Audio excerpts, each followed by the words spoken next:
임마누엘 찬양대 찬양을 기뻐 받으신 줄로 믿습니다. 우리 이렇게 인사할까요? 예수님 다시 사셨습니다.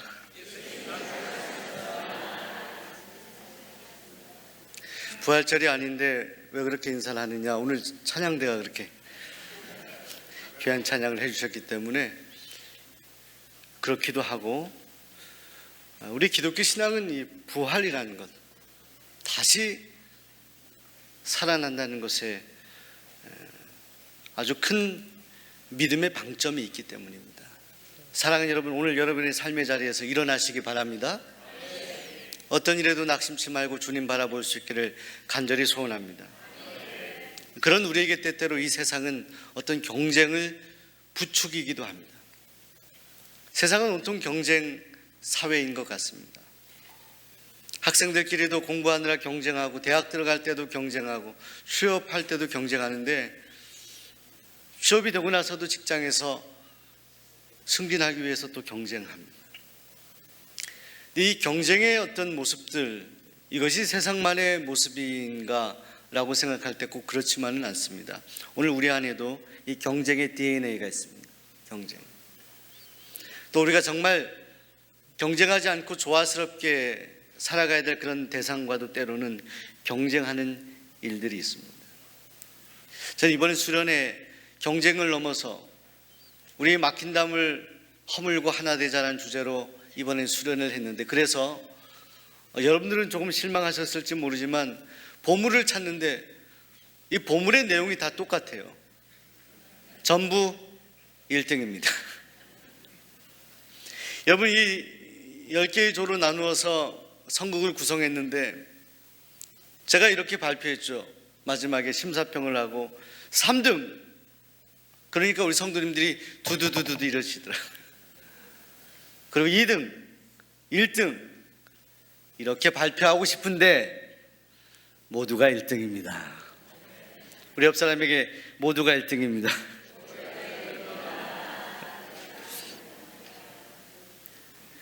여러분, 제가 심사해가지고 3등, 2등, 1등 해가지고 제가 손해보고 있어요. 어떻게 되겠어요? 제가 왜 손해볼 일을 합니까? 여러분, 다 잘하는데, 하나님 보시기에 다 아름다운데.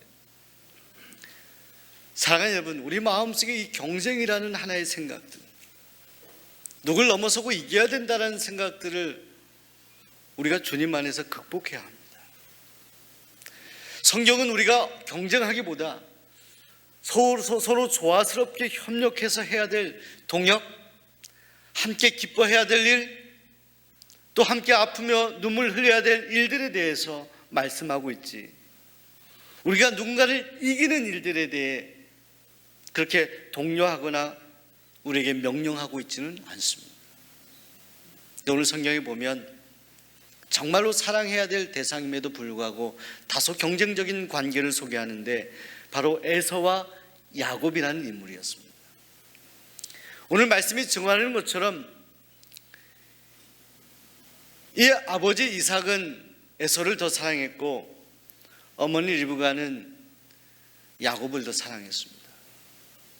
근데 어느 날 아마도 이 형제 사이에 그런 어떤 역학관계가 있었기 때문에 항상 조금씩 경쟁하는 마음이 있었을 것 같은데, 쌍둥이였는데 에서가 형이었어요. 그 형이 사냥을 하고 들에 나갔다가 돌아왔는데 너무너무 배가 고팠나 봐요. 근데 동생인 야곱이 맛있는 새빨간 팥죽을 끓이고 있었습니다. 그때 형이 동생에게 말하죠. 내가 이거 배고파 죽을 것 같은데 이거 좀 나한테 줄 수 없겠느냐 말합니다. 여러분, 야곱이 그 형의 말을 듣고 아마 속으로 생각했을 거예요. 그동안에 어쩌면 이 야곱은 이 에서가 쌍둥이로 낳았지만 형이기 때문에 갖는 어떤 불이익 같은 것들을 생각했는지 모르겠습니다. 그가 오케이 좋다라고 하는데 조건을 답니다. 내 이 팥죽을 주는 대신 형의 장자권을 나에게 넘기라고 합니다. 여러분, 오늘 말씀을 보면 에서가 그런 동생의 어쩌면 상상하지도 못했던, 예상하지도 못했던 제안을 받고 그가 그렇게 하자 그럽니다. 그러면서 뭐라고 말하면, 내가 이게 배고파 지금 죽을 것 같은데 우리도 그렇게 표현하지 않습니까? 너무 배고파, 배고파 죽겠다 이런 표현하잖아요. 여러분 배고파 죽을 것 같아도 죽겠다 하지 마시기 바랍니다. 살겠다 하시기 바랍니다. 근데 이 에서는 배고파 죽겠다라고, 내가 배고파 죽겠는데 이 장자권이 무슨 의미가 있겠냐고 팔겠다고 해서 장자권을 동생에게 팔았어요. 그리고 팥죽을 배불리 먹게 되죠. 근데 오늘 말씀, 성경 말씀이 다시 한번 거듭 이런 에서의 마음 심령의 상태를 표현합니다. 오늘 32절에 에서가 말한 장자의 명분이 내게 무슨 유익이 있겠느냐라는 그런 고백을 기초로 해서 34절에 이렇게 말씀하죠. 에서가 장자의 명분을 가볍게 여김이었더라. 사랑하는 여러분, 우리 여러분의 삶 가운데 정말로 중요하다고 생각하는 것들을 쉽게 놓아버리는 일은 없습니까? 저는 과거 시대로 돌아가서 지금도 장자가 중요하다 이러면 오해하지 마시기 바랍니다. 목사님이 이 장자들만 사랑하는 거냐? 나는 차남인데, 나는 삼남인데. 과거의 이 창세기의 말씀을 영적으로 바라보고 해석하려고 하는 거예요. 장자권이라는 것이 에서에게 참 소중했는데 그에게 순간 중요하지 않은 것으로 생각이 되어졌어요. 때때로 우리가 살아가면서 정말 중요한 가치를 가지고 붙잡아야 되는 것임에도 불구하고 그것을 쉽게 놓아버린 일들이 많이 있습니다. 그 반대로 우리가 쉽게 아무렇지도 않게 그냥 놓아버리고 그냥 버리면 되는 일인데 그것을 끝까지 붙들고 살아가는 그런 일들도 있습니다. 여러분, 미국의 역사 가운데 국무장관이었던 윌리엄 슈어드라는 사람이 있는데요, 저 사람 1867년에 러시아로부터 알래스카를 단돈 720만 달러에 매입했습니다. 제가 단돈이라 그래서 목사님 간도 크시네. 720만 달러면 지금으로 70억, 80억 이렇게 되는 돈인데, 근데 여러분 이 액수는 큰데요, 알래스카라는 땅을 생각하시면 저 왼쪽에 알래스카거든요. 저 땅을 러시아가 70여억에 팔았어요. 근데 이 땅을 살 때 그때 미국에 있는 사람들이 대부분의 여론이 이 윌리엄 슈어드를 비판했습니다. 저런 바보 같은 사람이냐고, 살 것이 없어서 저 땅 얼음 땅을 사냐고, 저것을 그 많은 돈을 주고 사냐고 비판하고 비난했습니다. 그런데 사랑하는 여러분, 1867년에 그 땅을 매입했는데 1880년부터 그 땅에서 놀라운 일이 생기기 시작하는데 금이 발견됩니다. 어마어마한 금이 발견돼요. 금뿐만이 아니라 그 땅에 매장된 그런 기름이 발견되는데 그때야 비로소 여론이 그 땅을 산 것이 정말로 소중한 일이었구나. 반대로 러시아는 그 땅, 얼음 땅, 가치 없는 땅, 이 땅은 우리가 이렇게 쥐고 있어야 될 땅이 아니다라고 해서 그 돈, 얼마 되지 않는 돈에 팔아버렸는데, 사실은 한국의 15배가 되는 그 알래스카의 땅, 그 땅을 평수로 계산하면 한 평 사는데 0.0016센트를 들였다는 거예요. 1센트도 안 되는 돈으로 그 알래스카의 땅을 구입했다는 거죠. 이후에 이 땅의 가치를 알게 되었죠. 얼마나 귀중한 땅인지 소중한 땅인지를 알게 되었던 것입니다. 사랑하는 여러분, 오늘 이 알래스카가 주는 교훈처럼 때때로 오늘 우리에게 정말로 중요하다고 생각하는 것임에도 불구하고 그것을 쉽게 생각하는 일들이 있고, 우리가 눈으로 볼 땐 별것 아닌 것 같은데 이것을 끝까지 붙잡아야 되는 그런 중요한 가치가 오늘 우리 삶 가운데 있습니다. 오늘 야곱이 끓였던 팥죽 한 그릇, 아무리 배가 고팠지만 에서에게 이 장자의 명분이라는 것은 당시에 더 많은 유산을 받을 수 있는 권리였고 많은 주장을 할 수 있었던 그런 중요한 권리였습니다. 그러니까 팥죽 한 그릇으로 배고프다고 팔아 넘겨야 될 그런 장자의 권리가 아님에도 불구하고 그는 그것을 야곱에게 팔고 말았습니다. 그들의 생애가 역전이 됩니다. 하나님의 축복의 권리를 그는 팔고 말았습니다. 그래서 히브리서 신약 기자가 12장 16절에 이렇게 평가를 합니다. 한 그릇 식물을 위하여 장자의 명분을 판 에서와 같이 망령된 자가 있을까 두려워하라. 에서를 망령된 자라고 평가합니다. 장자의 명분을 팔았던 것에 대해서 신약시대 히브리서 기자가 그렇게 평가하는 것입니다. 오늘 이 시간 예배에 참석한 사랑하는 성도 여러분, 오늘 우리의 삶 가운데도 에서가 선택한 이런 잘못된 선택과 같은 선택을 하고 유혹을 받고 살아가는 성도들이 있습니다. 평생 우리가 정말 소중하다고 간직하며 붙들어야 될 그런 가치를 쉽게 놓아버리는 그런 일들이 있습니다. 어떤 사람이 당나귀를 잃어버렸다는 것입니다. 이 당나귀는 그에게 아주 전 재산 같은 아주 중요한 것인데, 이 당나귀를 잃어버리고 그 사람이 웃으면서 즐거워하면서 다니는 거예요. 그래서 이 사람이 좀 이상하게 됐나라고 해서 왜 그렇게 당나귀 잃어버리고 왜 이렇게 좋아하냐고 이렇게 물었더니 그 사람이 그렇게 대답했대요. 그때 당나귀에 내가 그 당나귀를 타고 있지 않아서 감사하다고, 내가 타고 있었으면 나까지 잃어버릴 거 아니냐고 그렇게 얘기했다. 상징적인 의미가 있죠.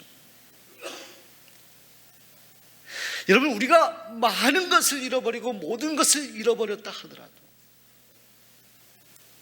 우리 삶에 정말로 소중한 이 한 가지를 붙들고 살아갈 수 있다면 우린 소중한 인생입니다. 그것이 무엇일까요? 예수 그리스도, 우리 하나님 아버지. 세상에서 너무너무 큰 손해를 봐서 마음 아프고 힘들어. 그러나 그런 가운데서도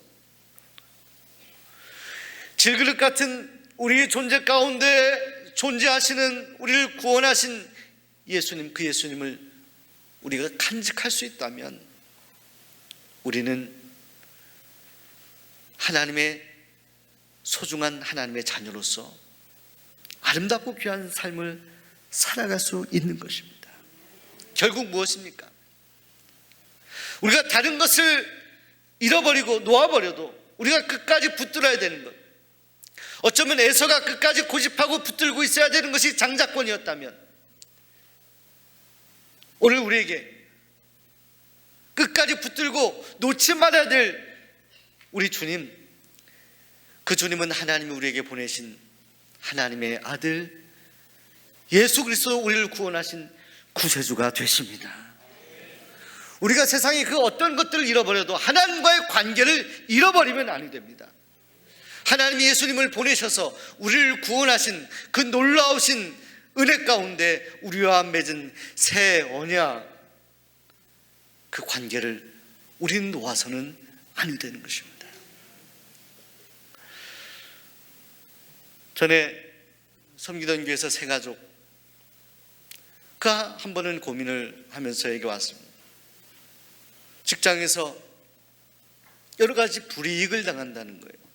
상사들이 어려움을 주고 핍박을 주고 회식 자리에서 술을 먹기를 강요하고, 너무너무 고민이 되어서 목사님께 상담을 드린다고.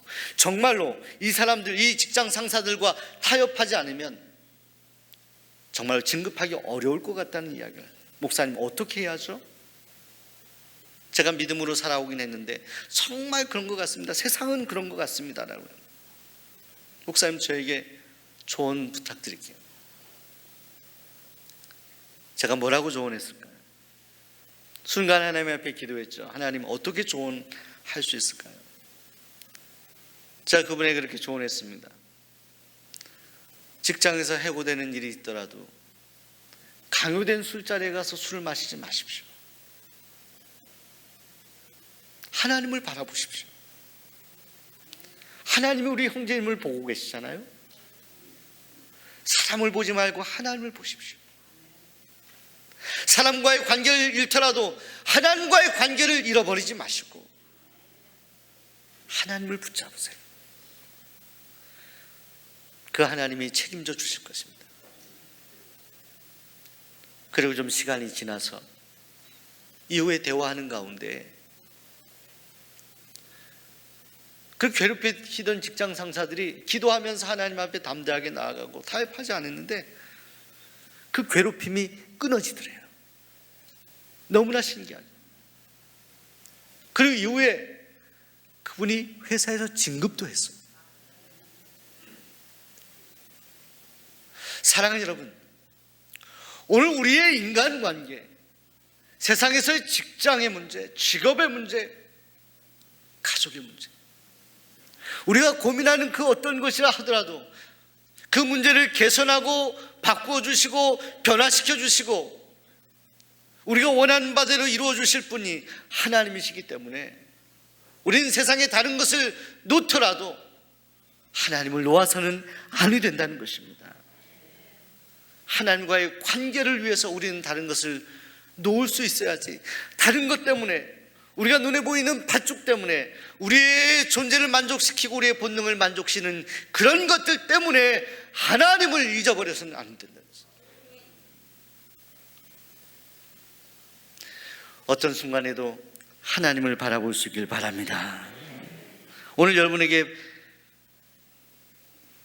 끝까지 붙들어야 될 그런 일들은 무엇입니까? 이렇게 예배 시간에 오셨는데 저는 여러분 하나님 앞에 온전한 예배를 드릴 수 있기를 소원합니다. 예배를 포기하고 우리가 다른 것을 한다? 그 다른 것이 그렇게 소중한 것이 무엇이 있을까요? 하나님을 예배하는 일보다 더 소중한 일이 있다라고 한다면 오늘 진정 우리는 하나님을 우리의 주인으로 고백하고 있는 것일까요? 오늘 우리의 고백대로 살아가야 될 터인데 그렇게 살지 못한 우리의 인생들을 봅니다. 어떤 순간에도 우리는 하나님, 그 하나님이 오늘 우리에게 베푸신 은혜, 예수 그리스도를 통하여 우리와 맺으신 새로운 관계, 너희는 나의 자녀이다 라고 말씀하시는 주님의 음성을 듣고 우리가 처한 어떤 곳에서도 하나님의 자녀된 권리를 놓아서는 안 되는 것입니다. 오늘 여러분이 가족과의 관계는 어떻습니까? 다른 모든 것들, 물질, 다른 것들이 여러분들의 가족과의 관계를 해치는 그런 일 없습니까? 그것들보다 가족과의 관계가 더 소중한 거 아닙니까? 부모님에 대한 내가 해야 될 도리가 더 소중한 것이 아닙니까? 형제에 대해서 따뜻한 마음을 가지고 살아가는 그 관계가 더 소중한 것이 아닙니까? 이 관계를 해치는 수많은 것들, 이 사단의 유혹들, 세상적인 것들이 얼마나 많이 있습니까? 우리가 놓아야 될 것을 놓아야 되겠지만 붙잡아야 될 것을 끝까지 붙들며 살아가야 되지 않겠습니까? 여러분, 우리 수원 종록교회가 지금 붙들어야 되는 정말로 중요한 장자권과 같은 가치는 무엇입니까? 그 가치는 무엇일까요, 여러분? 저는 화목함이라 생각합니다. 우리 곁에 계신 분들에게 앞뒤 화목합시다, 화목합시다. 다시 한번 이 격려할게요. 이번에는 진지하게 격려하셔야 돼요. 어떤 일이 있어도 흩어지지 맙시다.